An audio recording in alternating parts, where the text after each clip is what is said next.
city of Denver, the state of Colorado, you guys have been fucking amazing for the last 10 years.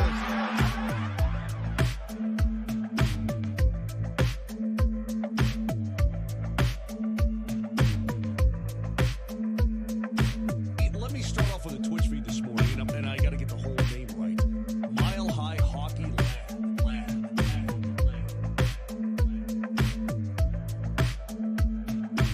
The city of Denver, the state of Colorado, you guys have been fucking amazing for the last 10 years.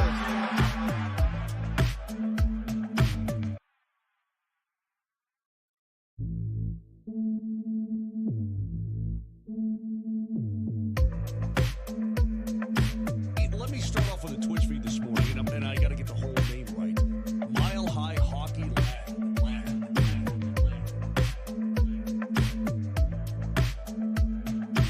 The city of Denver, the state of Colorado, you guys have been fucking amazing for the last 10 years.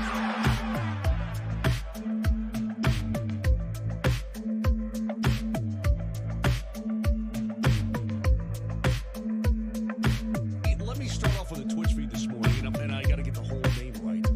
Mile High Hockey Lab.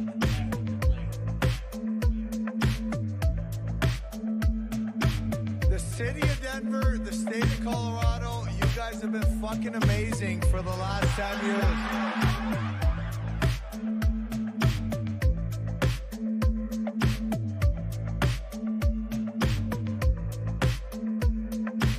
Let me start off with a Twitch feed this morning, and I got to get the whole name right. Mile High Hockey Lab.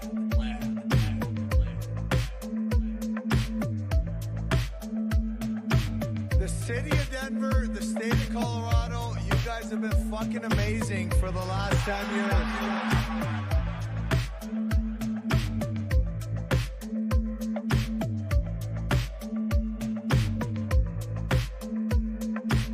Let me start off with a Twitch feed this morning, and I got to get the whole name right. Mile High Hockey Lab.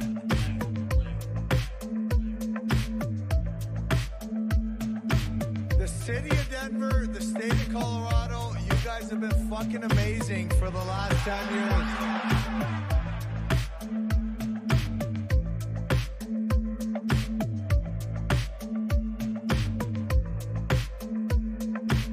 Let me start off with a Twitch feed this morning, and I got to get the whole name right. Mile High Hockey Lab.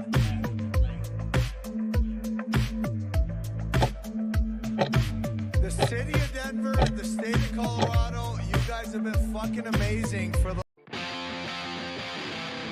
Welcome to the Mile High Hockey Lab.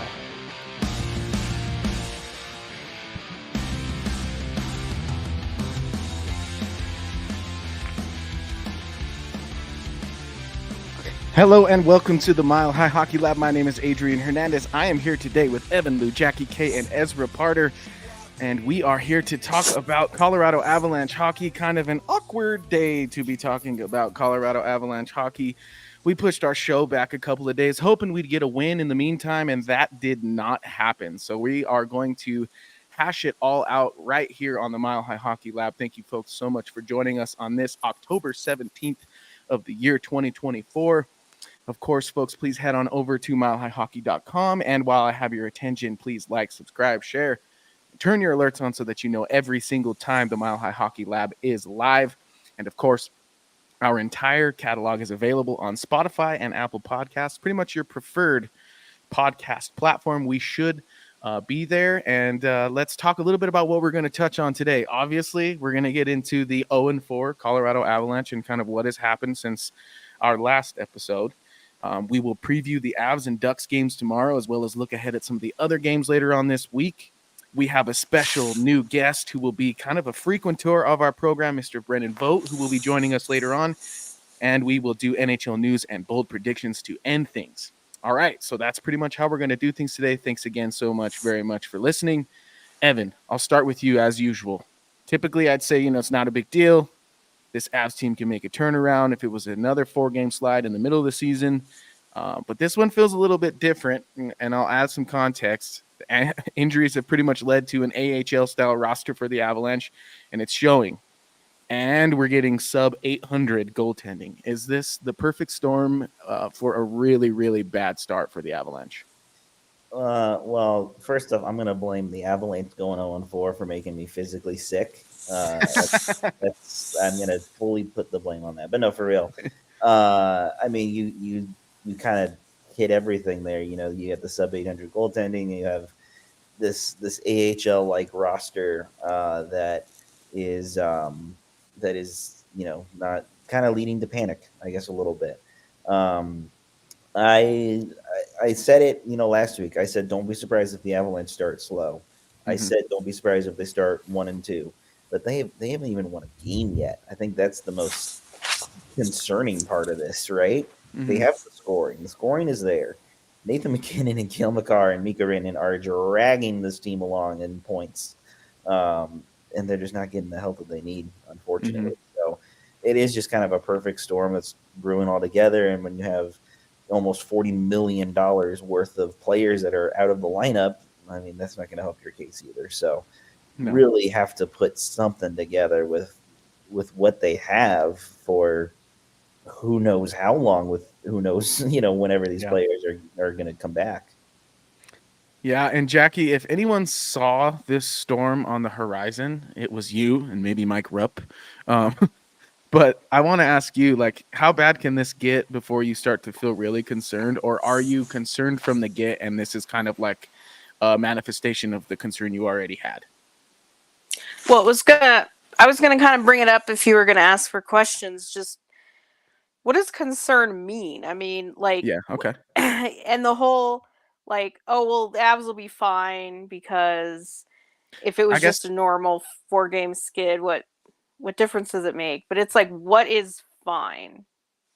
I guess what I mean is they'll bounce back to make the playoffs. That's a really good question, because I think or we can get into it later, because I do have a few things, to take off of what Evan said. Let's put it that way then, so that you can answer this one is, when will you be worried that they'll miss the playoffs? At what point, in terms of like a slide, will you be concerned that this team might potentially drop enough points that they're not a playoff team? I think it's always that, maybe it's artificial, but sort of that Thanksgiving mark when if you're like 10 points out of a playoff spot, that's when it starts to get a little uncomfortable, I guess you could say, because it's not just like you can't make up 10 points in 70 or 65 games. It's the number of teams that you have to climb over is becomes the concern at that point. I would say after 4 games, no, they're not there yet. What I would say in regards to I saw this coming is a lot of the problems that they're having now are not new problems. Right. These are problems that we saw last year, that we saw the inconsistent Georgiev. We've seen that, especially the way that they play. They had so many games last year where they weren't themselves, where they lost that competitive spirit that Benner is talking about. The forechecking, just the commitment. It's like hard work. You can control hard work. You can't control the outcome every game, but you can control hard work. And we saw them check out. We saw a lack of effort from time to time. Maybe not a full game, but I remember game 4 last year. I think they lost to Pittsburgh, and it was like, this was the worst game they're going to play all season. And it's like, yeah, hold my beer. We saw that about 20 more times. Yeah. So to me, this isn't just like, oh my God, the injuries, and then this is why it's terrible. I think you have to like look at the big picture and realize things. And the big picture is not all bad, but you can't just say, well, look at who we're missing and give that as an excuse. Because I remember stretches where they had the total zombie crew and were winning games. Remember when they had like Miko and the nobodies? And it was like Foodie and Dryden Hunt and Ben Myers and Hudon, and they won games. Yeah. So that in itself is not an excuse. And especially since they knew 3 of these guys weren't going to be there day one. Yeah. So that's also why it's part of it. Like the Drouin, the Tays, okay, those are things that happen. But the other 3 big pieces, they knew about it. So you can't just sit there and be like, well, right. I mean, that sucks. I mean, you needed to do something about it, and you didn't. Yeah, and I guess that's why I phrased that first question the way I did, was because, like, when I say the perfect storm, I really do think that storm, and Ezra, I'm going to send this one to you, but I do think that storm really starts with the net minding situation, but and then is exacerbated by those three guys already being out, because you can't do anything about the netminder. You won't do anything about the forwards because you also pretty much can't do anything there. It's kind of like the Avs are being held hostage to the fact that they can't really make any moves. Because I'm with you, Jackie. Like, in terms of Georgiev, he has. I even called in an NHL satellite radio on Monday or Tuesday because they were doing our hot and cold segment, and I was like, the Avs are ice cold. And I said the same thing about Georgiev, though, that his confidence issues aren't just these 4 games. Avalanche fans are not overreacting by being concerned about Georgiev's confidence, because it's shown itself as being an issue kind of throughout his time here in Colorado. So, Ezra, when you look at the big picture of this team, one, what is your line of demarcation in terms of when will you be concerned about not making the playoffs? And do you agree with the fact that kind of like the Avs are stuck lying in the bed that they've made? Ezra, are you there? Calling all Ezras. Uh-oh. Uh-oh. We're having some technical difficulties. It appears we can't hear you, my friend. Here, Well, while you we're go ahead, talking Evan. about, Yeah. I was gonna say, well, we're talking about a lot of negative things here, of course, and I think that's understandable, right? But there are some interesting things, I guess. I'll say that, in some interesting things that I've taken away from these first 4 games so far. First off, the special teams is like hot and cold. The Avs are first in the league for power plays. I think they're like 50% or something, and they're dead last in the PK unit. Which It's ridiculous how that happens, right?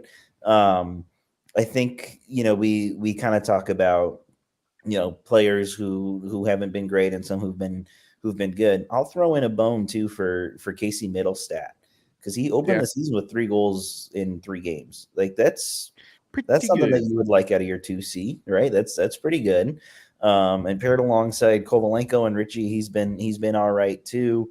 And it's just it's encouraging. I guess I'll say that it's encouraging.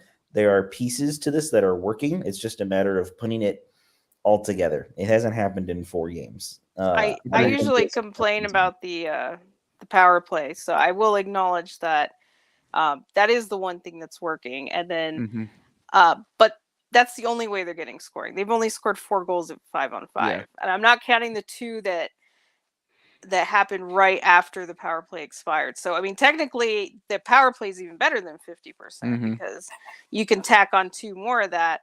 But they had one of those extra attacker goals. They've only scored 4 goals at 5-on-5. So it's like, it's a give and take there, because usually the 5-on-5 is good, but the power play is letting them down. But so that's kind of why the Stars are looking better than they are, because they're feasting on that power play, which is great. But you need more than 4 5-on-5 goals through 4 games. I think that's a fair. Johnson on NHL Morning Skate today said that's hard to do, and I'm not being flippant. And he was talking about the Avs having a sub 800 save percentage team wide through 4 games. Well, and here's the other the same thing. is true for 5-on-5 goals for me. It's like having that few 5-on-5 goals is almost hard to pull. And the funny thing is it's also been part of Georgiev's statistics through the previous year, especially, is because the Avs don't give up a lot of shots. They're not a team that gets outshot 40, 45, Typically. like those high. And so the funny thing is that's what drives good save percentage. So if you have a goalie that's struggling a little bit, or a team that's struggling a little bit, and they're still not giving up a lot of shots, that's also how you arrive at an 800 save percentage. Fair. Well, Ezra, you're back. We got you back. Yeah, I'm on my phone. I gave up on my laptop. I don't know what that was. That's okay. That's totally fine. You're coming in loud and clear for us. But at home, I've got a whole webcam and a microphone, but I'm in Denver, so it's a challenge. Denver's a tough place to be right now. With the playing like this. I was at the game last night. The power play looked incredible. It was so fun to watch. But 5-on-5, yeah, they couldn't get out of their own zone. I mean, I think fundamentally the issue here is they don't have wingers who are able to make plays on the boards to get pucks out, because the defensemen are turning pucks over and moving things up the boards, and then the wingers are losing those battles every time. And it's even Rantanen, honestly, is not doing well with it, and he's so good. So it's so frustrating to watch these last two games, because the first two games they were so good and Georgiev let them down, and now, obviously the reverse has happened. Well, I wouldn't say the reverse. Georgiev's been okay, and the players have been bad. Forgive me if you already said this while I was switching over, but God, that is frustrating. I think. Yeah, no, we didn't touch on that yet, so I agree. What it comes down to is like, when you play with guys that you don't trust, you play differently. And we're seeing that from a lot of different players out there, from the defensemen not trusting Georgiev, from forwards not being able to trust their wingers, and especially with Oliver Shillington. Oh. Any defenseman paired with him has to play completely differently, because he's a wild card out there. He's toe-picked and fallen down on his own twice in 2 games. What's happening? Where did this guy go? I was talking about it at the game. He has incredible straight line speed, but he has like no ability to make a quick play. And it's so strange, because that's not who he was 2 years ago. When he was good in Calgary, he was good. That guy's confidence needs to get built back up, because right now it looks like he is second guessing everything, and it's causing him to toe pick into the ice. It's crazy. It's bizarre that you don't play him the first 2 games and then you play him with Makar, which I understand. It's probably because you want to keep the other pairs consistent. But then my other question is, their competitive advantage used to be that you could mix and match. So it shouldn't be because you absolutely have to have Gerard and Manson together. It's like, and then you can't play him, because then you're playing with Makar, you're playing against the other team's best players, etc. Mm-hmm. It's mind-boggling. So who his competition was. He looked terrible. He's playing more than Malinsky. It's just, he should not be. Malinsky's the only one with positive metrics through 4 games. I mean, it's crazy. I don't know what that's about. He really needed like a stint in the AHL, because if you miss that much time, that's fine. We don't want to put that all on him that he needs to build his game back up. But it's like, do you have to do it in the NHL? Right. And he's proving that he can't do it in the NHL. And the other thing is, when he was good in Calgary, he spent like 1,000 5-out-of-5 minutes with Chris Tanev, so could have been part of that. Sure. I mean, I said it right when Eric Branson was traded to the Canucks. I was like, I'm surprised that they traded him and not Shillington. I don't get it either. It makes no sense to me, because Shillington costs more. I think Brandstrom would have been more predictable anyway. Like, I understand maybe they see something in Shillington, but you just can't. He played like 30 games in 2 years. Like, that would never work for a prospect. Why does it work for him? Well, that's a great question. Go ahead. Yeah. Go ahead. Sorry, Adrian. I put a lot of thought into this over like last night after the game. I was like, what do they see in him? Why is he still there? And I realized that the reason they traded Brandstrom and not Shillington is because Vancouver had no interest in taking back Shillington. That's it. That's the only reason.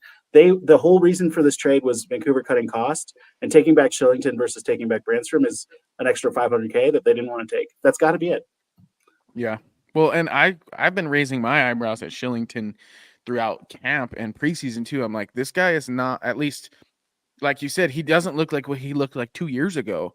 And so when that's the case, it's kind of like, now I'm like, so I don't know. I hate to go totally down into the dumps on a show like this, but like, we're sitting here down at Devon Taves, partnering Shillington with Cale Makar, and Sean Behrens gets a season-ending injury in the AHL, all in the same 2-month span. You know what I mean? And it's like, man, but it's just so weird, some because mismanaged assets. If you really look at it in that sense, like, you couldn't foresee potentially there being an injury in your decor to the extent of needing someone. And if Shillington isn't acceptable around the league, why don't you just waive him and keep the kid who has some potential in the club with you in the event that happens? Would you rather see Sean Behrens paired with Cale Makar on a top line? I would.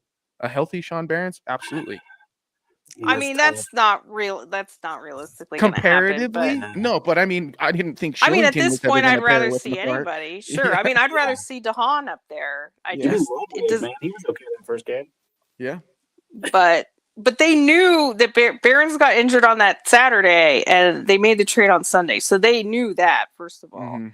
Yeah. I'm concerned about the depth that's behind the 8 that they have, because I didn't think McDonald and Rosen looked good at all, and I believe Rosen was healthy scratched as well in the AHL, so he's not even like one of their top guys either. I'm very concerned because, yeah, it hurts to lose Taze.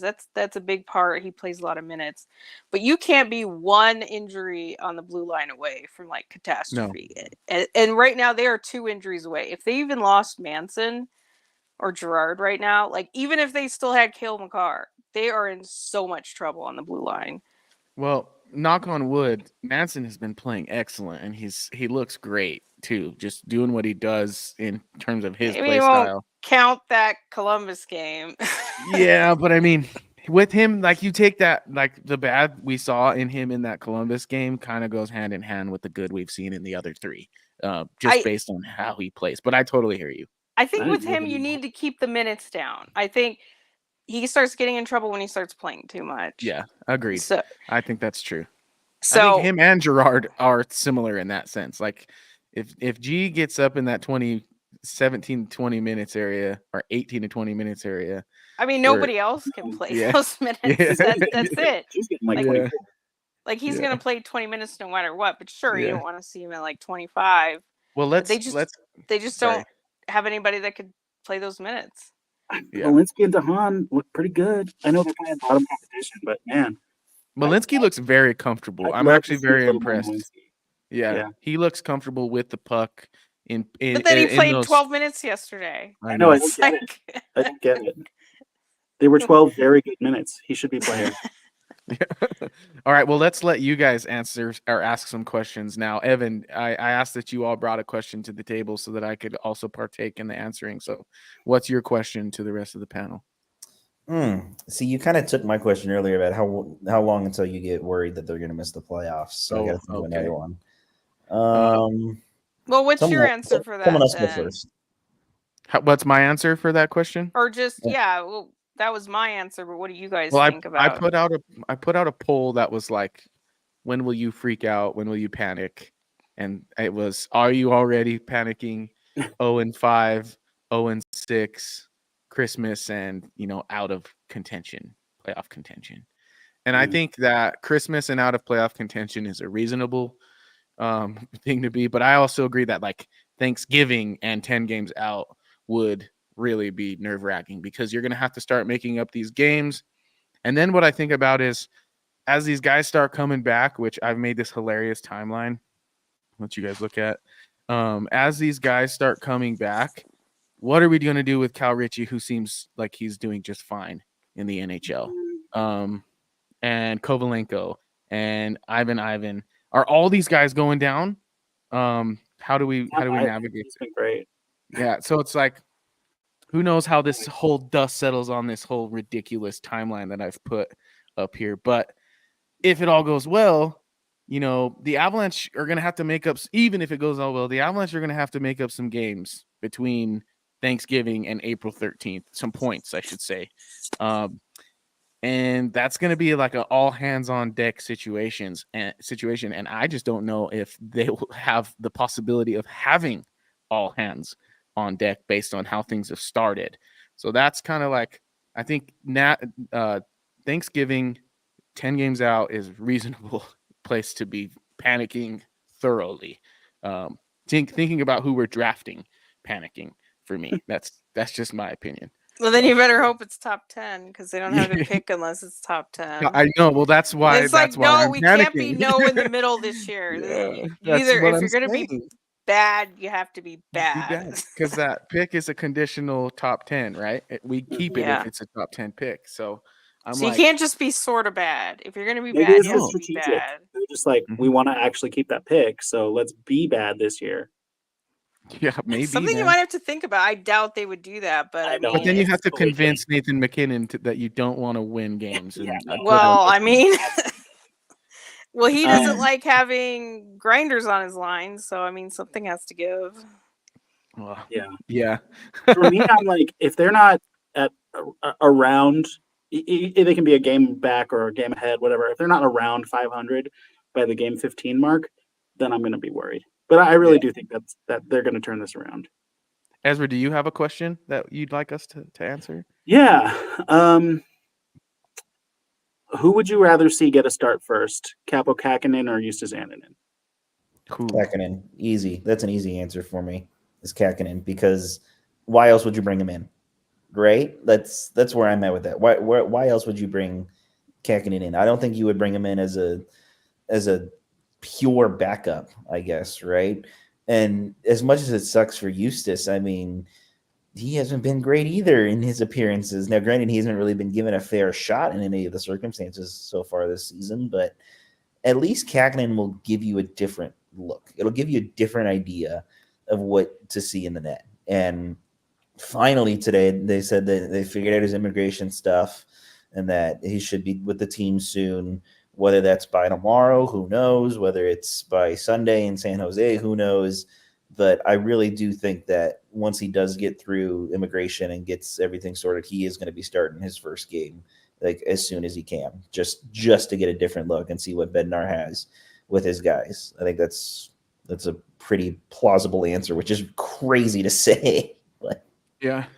I'd rather see him too because I'd rather see someone new, but simultaneously, I'm like, bring in Annunen because he hasn't got a start and he probably should have gotten 2 already, in my opinion. And so I'm it's not like, sure if Annunen starts for this team ever again. yeah, well, that's where I'm at too, Jackie, because I'm like, if he hasn't started with this in these first 4 games going down the way it has, which I also understand you can kind of try to play a guy out of his funk. I don't think Georgiev is that guy, though. I think you can play him deeper down the mountain as he rolls like a snowball, and that's what we're seeing. So, like, I'd rather see Kakinen, but I think in the pecking order, you got to go Annunen. And if that doesn't go bad, you go back to doesn't go well, you go back to Georgiev, and if that doesn't go well, then you go to Kakinen. Well, it's like, why did they do this in the first place? And I refuse to believe it's because they lost the first game. Like, it's why I've been saying it since last spring. They need to bring in another goaltender into the organization for the depth chart. You know, maybe they were hoping they could just trade for someone that had cleared. Like, we've had these conversations. So, of course, the Avs had to do it 2 days after I lost my ding. So thanks. But still saw this one coming. So it wasn't like a knee-jerk reaction. And there was rumors that they were seriously contemplating trading for Kakinen at the deadline.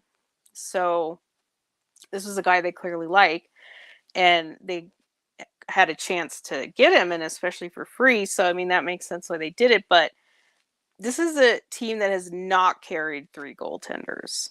Like, haven't even been close to trying to use that strategy. I know there's a few teams out there. I think Detroit carried 3 for most of the year. I think a couple teams have started to do that now, which I think is an interesting strategy. But I don't see the Avs doing it. So then you have to think, what is the plan here? Like, so I agree that you can't start George every game, but the next guy is going to be Kakinen and not Annunen, which does that get him waived and sent to Loveland? Perhaps. I mean, he's safe as he's ever going to be right now, even though he hasn't even played a game, started a game. Like, I don't think anyone's picking up a goalie off the waivers from the Avalanche goaltending room right now. Well, he's signed for 2 years as well. So, yeah. Well, that's true. You look at what he's done this year, it doesn't create any Annunen's urgency. he's gonna clear waivers pretty quickly as of right now, at least. So I do wonder, before the debacle started, when they thought the first game was that they would like to start someone else. Would they have done it by now? Were they thinking an easier opponent like Anaheim, perhaps? But if you hear Bednar, George's going to play till he gets a win. So pretty much, yep. Yeah, that's where we're at now.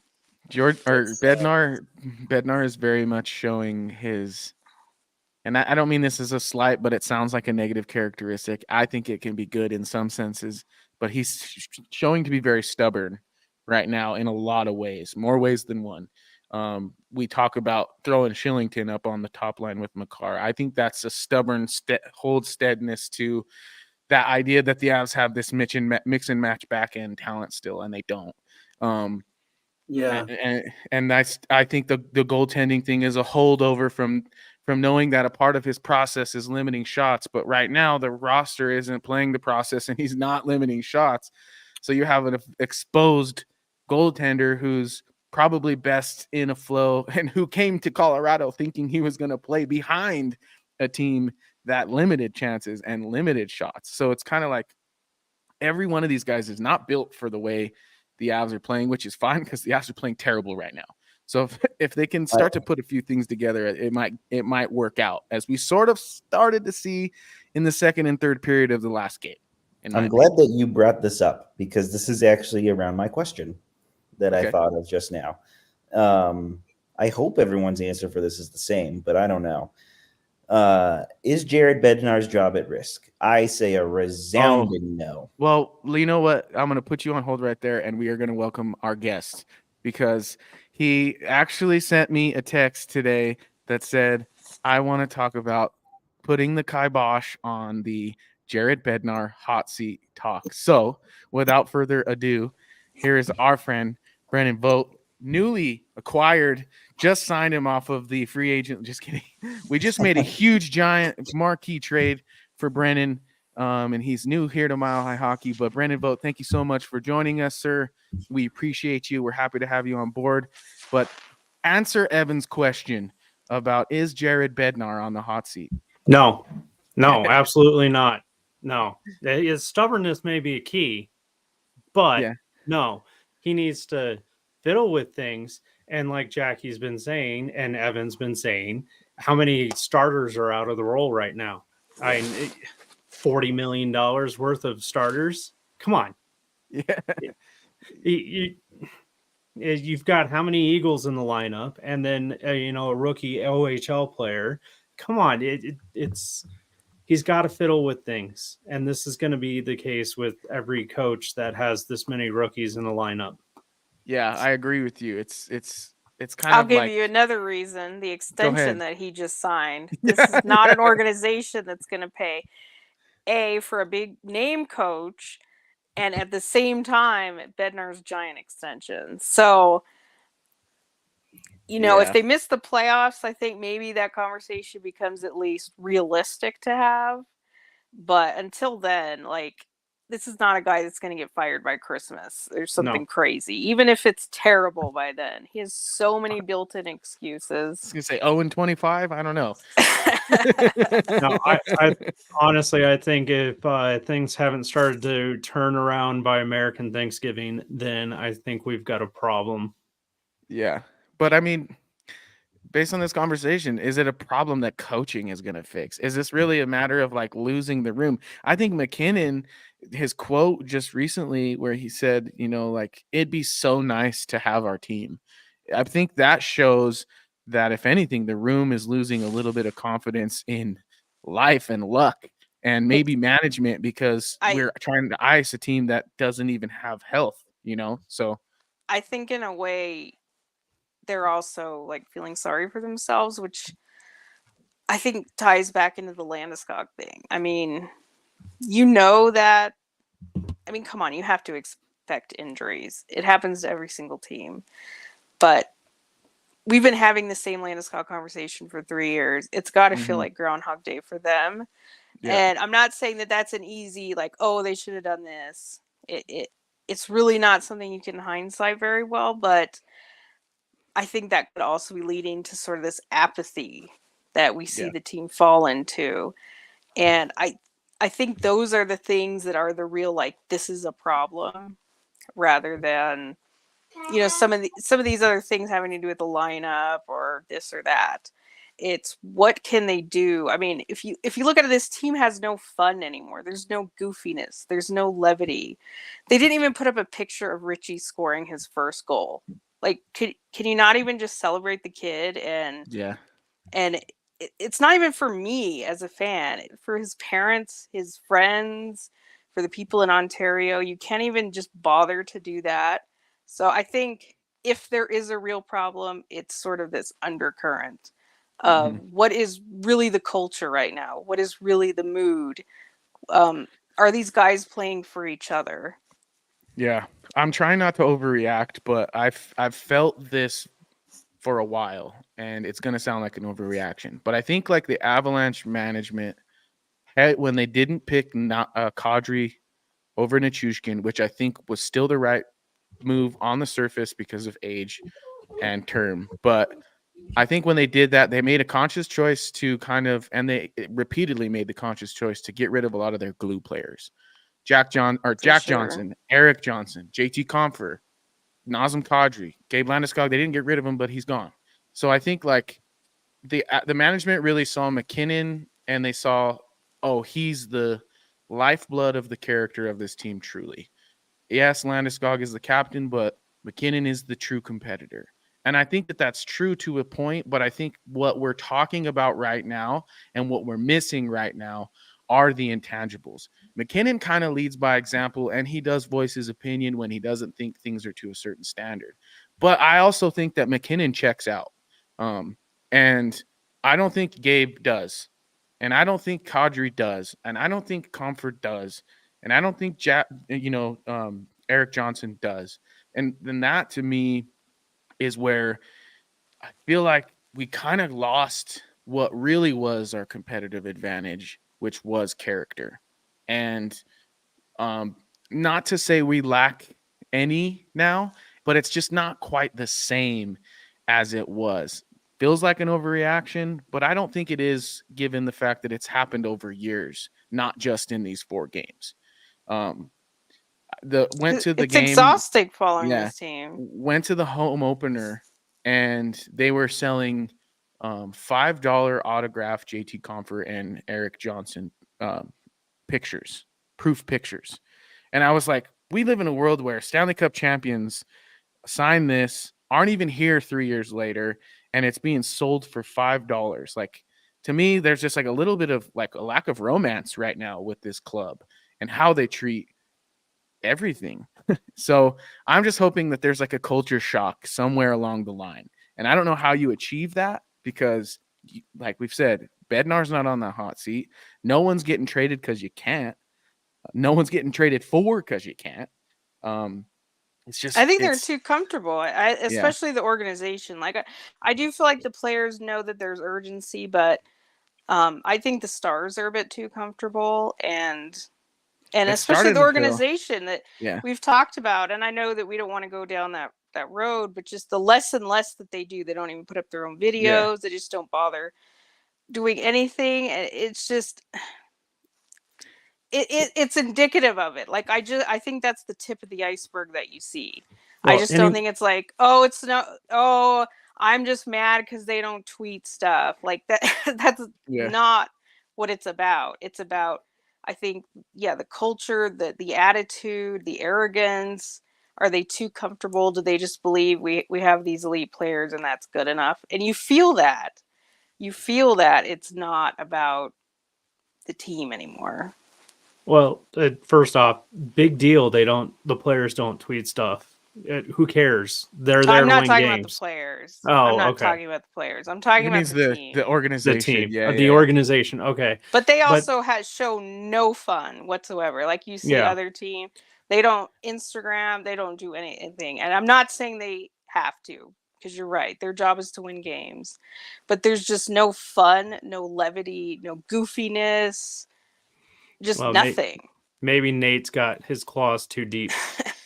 And that's what I mean. Like, it's just like Nate is the right kind of guy to build a team around, but the part that you're building is the camaraderie and the character, because I think McKinnon reasonably upholds an expectation, but I don't necessarily know that he fosters the same sort of relationships alongside of that Landeskog did. Landeskog holds people to an expectation, but also not past tense. Yeah, it does. Exact does hold people to an expectation, but also, simultaneously, you would do anything for that guy. And I'm not saying teammates wouldn't do anything for McKinnon, but I know for a fact, I would say I'm pretty strong in my opinion in thinking they do more for Landeskog even now. And that's kind of all I'm getting at. But let's get on into the matchups coming up. And Brandon, I'm going to let you kind of start with this because I want you to kind of give yourself a little bit of an introduction. Let us know what you've been working on, what you'll be bringing to Mile High Hockey. Give us a little bit of an injury update, and then we'll get into the Ducks game tomorrow. How about that? I'm sorry. Can you say that again? I've got a 5-year-old yelling at me in the background. No worries. I just want you to give an introduction for yourself. Tell us what you're going to do, what you've been up to, and give us an injury update. First off, I'm been 3 years on the beat and started with kind of just thrown into the mix with Colorado hockey now and with Adrian Dater, and it was just out of the blue. But went straight into the locker room from there, was on the beat with him for about 4 or 5 months. We parted ways. I won't go into reasons on why. But I picked back up with CC Hockley at Full Press Hockey. Was there from about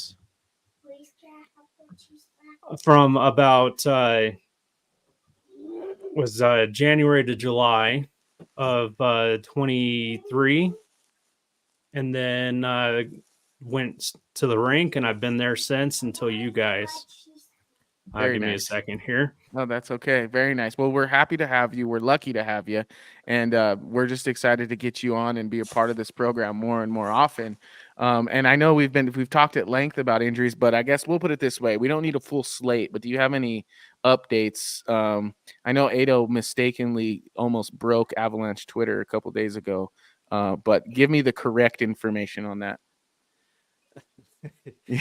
Well, let's see. Wood is out.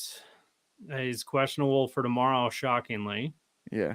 Druin is... They don't have a return date for Druin.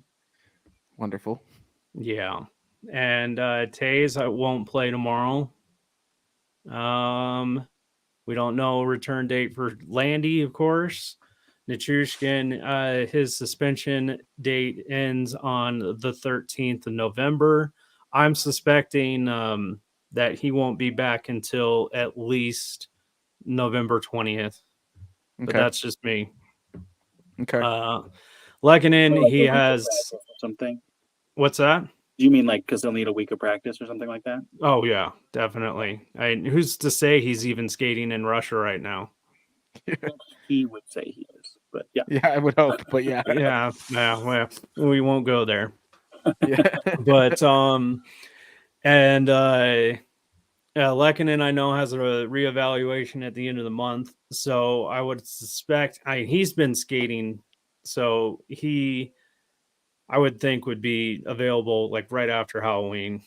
Nice. That would be big. Lecky is a character guy. Lecky is a never don't do it the right way. Kind of like Logan O'Connor. Those are the two guys to me that are still not superstars, but have superstar like work ethic. And that's what we need more of on this. He's O'Connor with a little more finish. Yes, exactly. And Ross Colton is O'Connor with a little less finish. or the opposite. Maybe. No, way more. He's getting paid $4 million. You hope you're getting more finish. I sure as heck hope so. Yeah, that goal was nice. That's true. The Sellies are always electric too, like Ross Colton's celebration. It was cool in the ring. Your seats, Adrian, are incredible, by the way. Oh, thank you, man. I'm glad you liked him.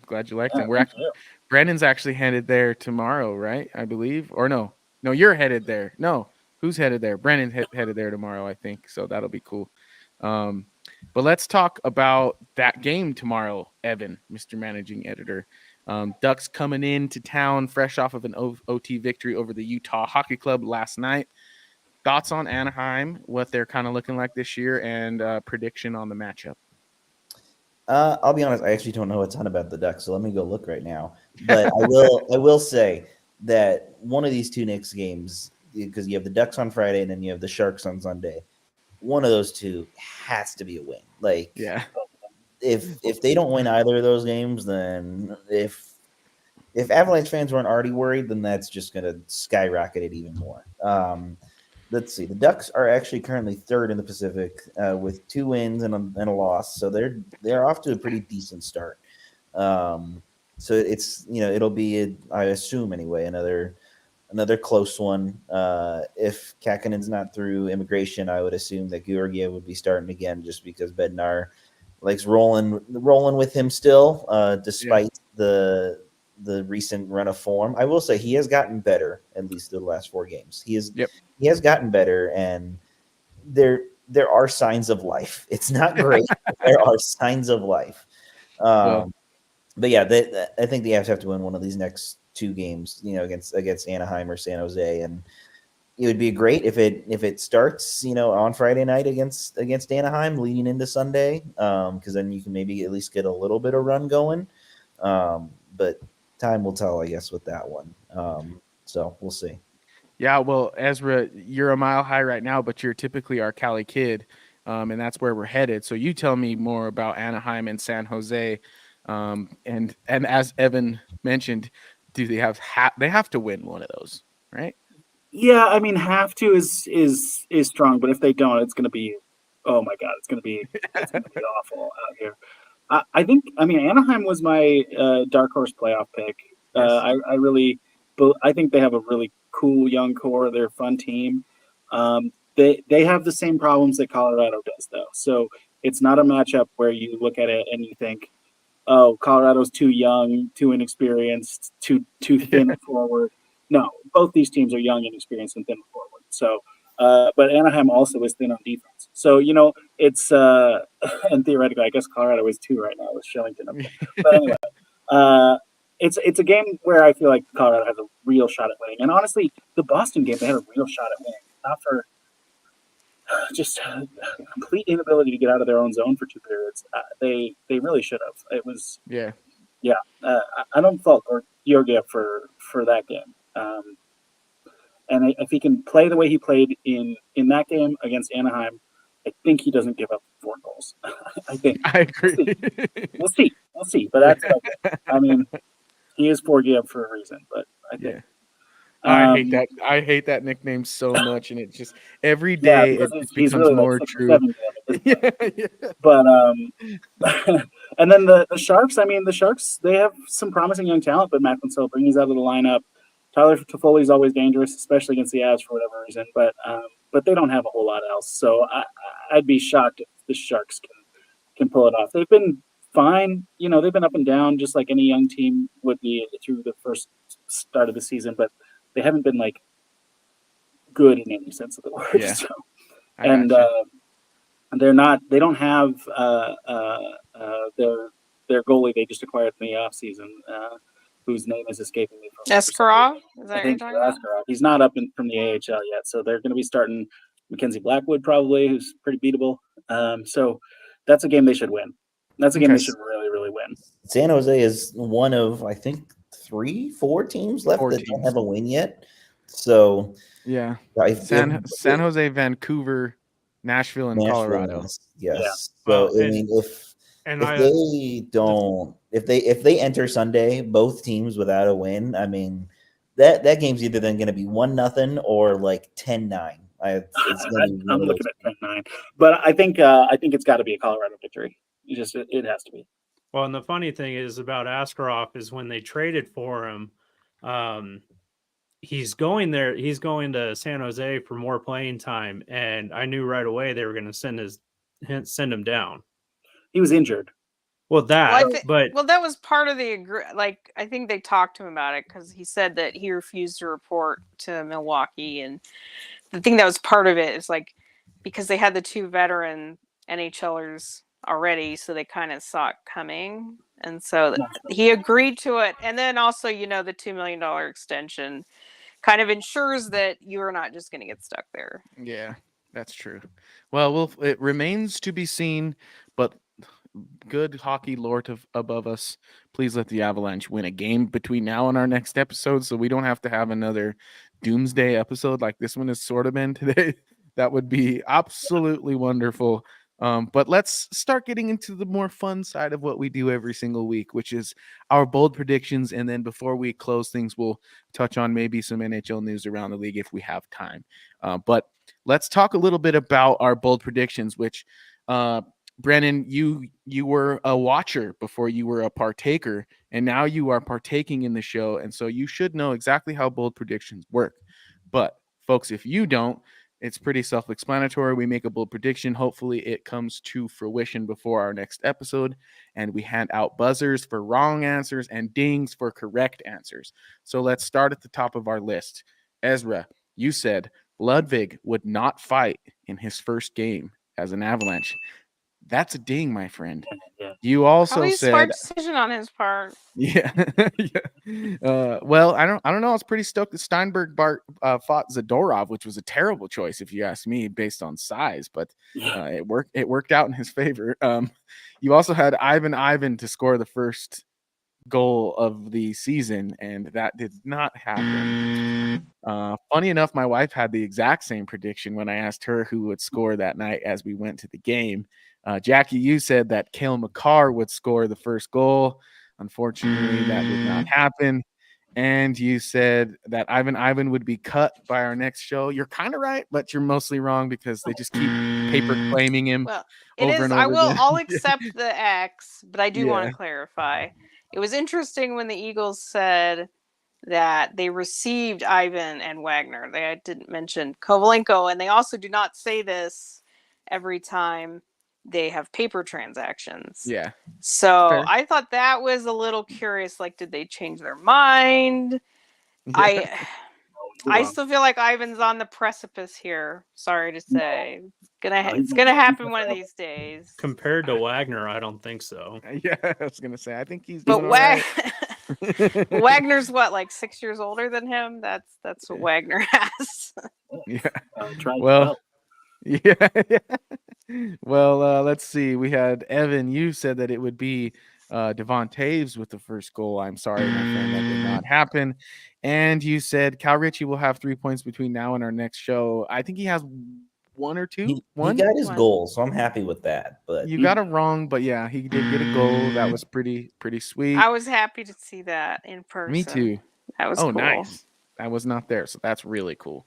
Yeah. And then my just absolutely most glorious week of bold predictions, not even close, it's actually not fair though, because I basically pick someone to score a hat trick every week. But this week I was right. That was still pretty good though. I had Mikko Rantanen to get a epic. hat trick, and he did it on night number 1. So I will gladly take my ding. But and I then think got you're the another hat one. trick guy, because you know why? Yeah. Your son was born on a hat trick, right? That's right. Yes, he was on the. That's right. So you're the hat trick guy. I actually think he was born on a Mac trick. Yeah, even better. Yeah. So, and then I had Mikko for the first goal as well, because I had to, parlay those two together if you're going to take one. And so I got that would have won you some money. Yeah. Heck yeah, it would have. Heck yeah, it would have. So that is our bold predictions those are our bold predictions from last week. Let us run the music, and that will give you all time to think about your bold predictions this week. Brandon, we're going to start with you because you're new to the crew. It's a bold strategy, Cotton. Let's see if it pays off for him. I call that bold talk. All right, Brandon, what you got for me, my friend? Annunen gets to start against the Ducks and only allows 2 goals and the win. Oh yeah. Annunen gets the start against the Ducks. Less than 2 goals allowed. I like it. That will make the conversation quite interesting for some time to come. Isn't it crazy? Like one good performance from Annunen will create a conversation. Which there's a history of backups playing against the Ducks. Yeah, I think so. That's Frankie fair. always played against the Ducks, so I wouldn't be surprised Annunen gets a start. Okay, fair enough. And then what we did on our last episode is we did some season-long bold predictions. Do you have a season-long bold prediction for me? Landy comes back. Related. Landeskog comes back. Yeah, and Okay. I say 15 goals for him. Ooh, I love that. That's a really good season-long prediction, and we will definitely celebrate that one. Fingers If crossed. yeah. All right. So I got Brennan down for Annan and gets to start against the Ducks with 2 goals. Ezra, let's go. Let's move on to you. What do you got for me this week? I'm gonna say Kovalenko scores in Anaheim. Nice. Yeah. Are you flying back with the team or what's going on? I haven't talked to him about it. I really should. Yeah. If they fly Mosier around, they should fly you around. I mean, Yeah, guy absolutely. gets his Give me that passport. bus pass, Jackie. Let's get it. Yeah. Okay, I like it. Kovalenko will score against the Ducks. Jackie, what you got for me?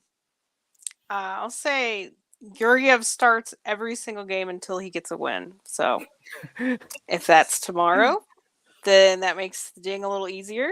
If it takes longer, then we're going to let it ride. I like it. All right. Evan, what you got for me, my friend? I'm already on a cold streak with X's recently, so I'm just going to keep it up. I'm just going to keep rolling with the buzzers here and hope that it's a reverse jinx here. Oh, here we go. The Avs go winless before our next show. Reverse jinx, reverse psychology, all the things. If that happens, though, man, like I think you have to just wear a paper bag over your head for the whole show. So winless and not pointless, though, because that could matter. Winless, yeah, I'll say winless. I'll say winless. Yeah, winless. That's fair. Okay. I like it. Hey, if we go to 3 overtimes between now and our next show, yeah. At least it's something. I mean, at this point, if they lose like a close game, it's an improvement, right? Exactly, right? Exactly. Ain't that the truth, Jackie? I'm begging for an overtime loss right now. God, help me out here. I guess it depends how they get to the overtime loss. Can we just lead like a whole period? Just even if we lose the game, can we be winning for like one whole period? That would be wonderful. That's all I'm asking for. So that just leaves my bold prediction. Since I can't go hat trick back to back, I think I'll say that Mr. Young Matt Steinberg will get his first goal between now and our next show. We gotta hope he stays up in the first place, but yeah, I was gonna say, and that's big part. That's what's making it bold, boys. That's what's making it bold. Other than and he'll get thrown on the PK. Yeah, shorthanded would be the boldest of all the predictions, but I won't go that bold. Yeah, because he's a PK master up in Loveland. Ah, okay, good to know. Good to know. I think he got one shift on the PK yesterday. He got like 30 seconds. So let's take it.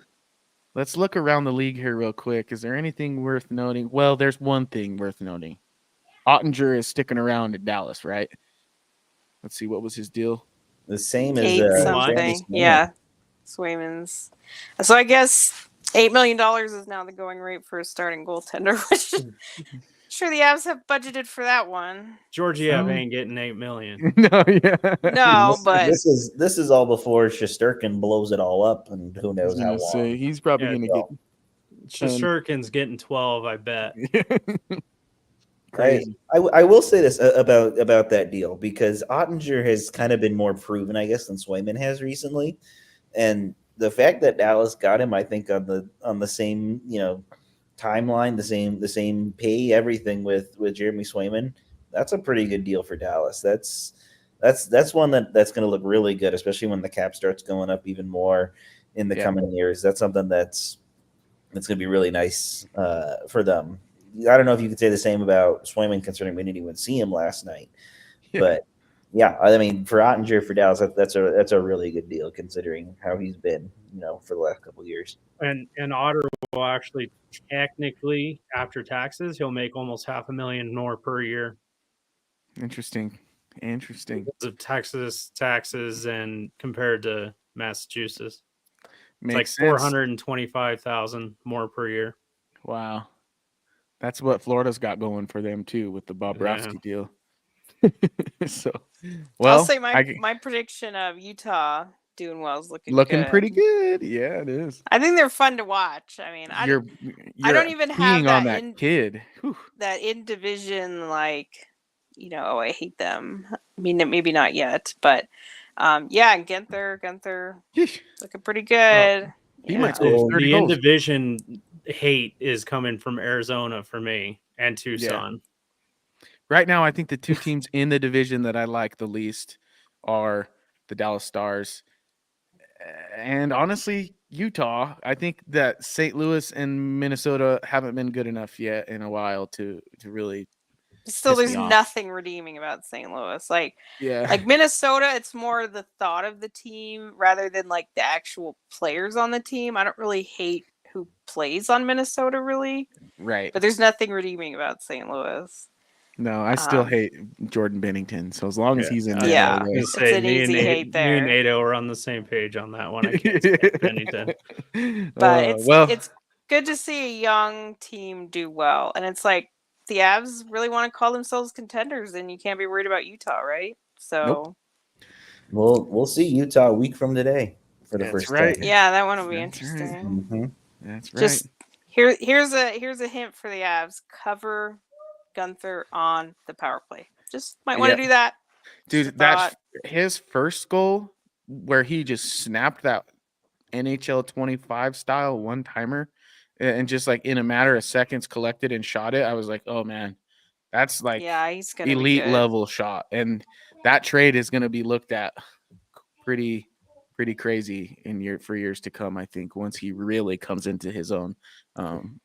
I was there for the preseason game that Utah was, and I think that was the one he scored 2 goals. I was like, yeah, this is gonna happen. Yeah, exactly. Good for him, though. Good for him. Enough to inspire your season-long bold prediction, you know. So another bold prediction. Okay. If goaltending goes the way it keeps going, we're gonna see a Avalanche debut of Minor. Ooh. Oh boy, that's not a bold hope. Oh god, yeah. Jackie knows where I'm going with this one. You know what? I like Minor. I think I do. I don't necessarily think he's an NHL caliber goaltender, but I think he's been so underrated. I don't know if it's just because he was a 7th round pick or I don't know what it is, but I put that in your season. So happy for him though, because I think he deserves it at this point for the guys that they've had to roll out in goal over the last, let's say decade. It's like they could do far worse than they have to give him a game now. If they got to that point, we know there's injuries and it's not good. But and then seeing the two Mandalese and Minor compared to each other back-to-back games last weekend, Minor played so much better. That's why I said there's no way Mandalese is the team's third goalie. I don't know about this. I think Minor's got the spot on top right now. So I will say this about Georgiev is he's been pretty healthy, knock on wood, in his tenure here. I don't really think he's ever been injured at all. I'm not trying to be I'll use this word again, flippant or insensitive, but I feel like he maybe hasn't been full health between the ears though. Well, I know at this point people are saying, well, maybe if that's not a good thing that he hasn't been injured. I know that's the thought going through the minds. It's that's not necessarily a positive, but he needs to go to the sports psychologist that McKinnon goes to. Is all I'm saying. And I brought that up with the poke check against the Islanders that he's not the right. He's not in the right mind space. The first one, the short side. I thought, going for that poke check where you can't even trust making a save on a breakaways. Pretty scary. That one was worse for me, for sure. Yeah. I was borderline Soderbergh drop passing on a breakaway. And so I just saw the breakaway coming and then I saw him start taking steps out and I'm like, no, don't do it. No, don't do it. And then he starts reaching. I'm like, oh God. Here we go. Could have that Indian style on that play. Yeah. The cuss words that started coming out of my mouth on that one were you had to tell the kid for this show. Earmuffs, kid, earmuffs, huh? Exactly. All right, you three and Ezra who had to part with us, but Ezra, thank you for joining us today. I think that's all for us today, but folks, folks, thank you for tuning in. We have about 607 live viewers right now. And thank you, Brennan, for joining us.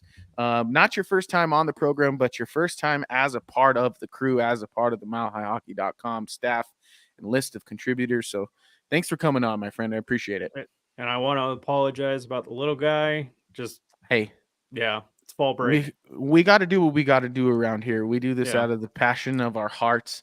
And Evan's got the animals. Program. Everyone's got a little something going on. I don't, but that's also why I'm not on camera. I don't have any animals anymore. It's sad. I'm in my cave. There is a cat. I was gonna say, just put at the bottom here, #dad life. Exactly. Yeah. Well, yeah. I'll have the same one, so we'll be in the same crew. That'll be fine. And then Evan will get you one that says #cat daddy, and we'll call it a day. I don't know about that one. I don't know about that. Yeah. Well, folks, I appreciate you all for tuning in and listening. Please head on over to milehighhockey.com. Give us a follow on X at MHH_lab and at Mile High Hockey. You can see all of our individual X handles here underneath our names on the screen. So give us a follow as well. And as usual, head on over to Spotify or Apple Podcasts where you can find our full catalog. This is our 76th edition. We are zeroing in on our 100th episode, so that'll be a fun time. But thank you folks very much for tuning in. I'm hopeful that the Avalanche can beat the Anaheim Ducks and then go on to keep winning games. But until next time, go Avalanche. Thank you for tuning into the Mile High Hockey Lab.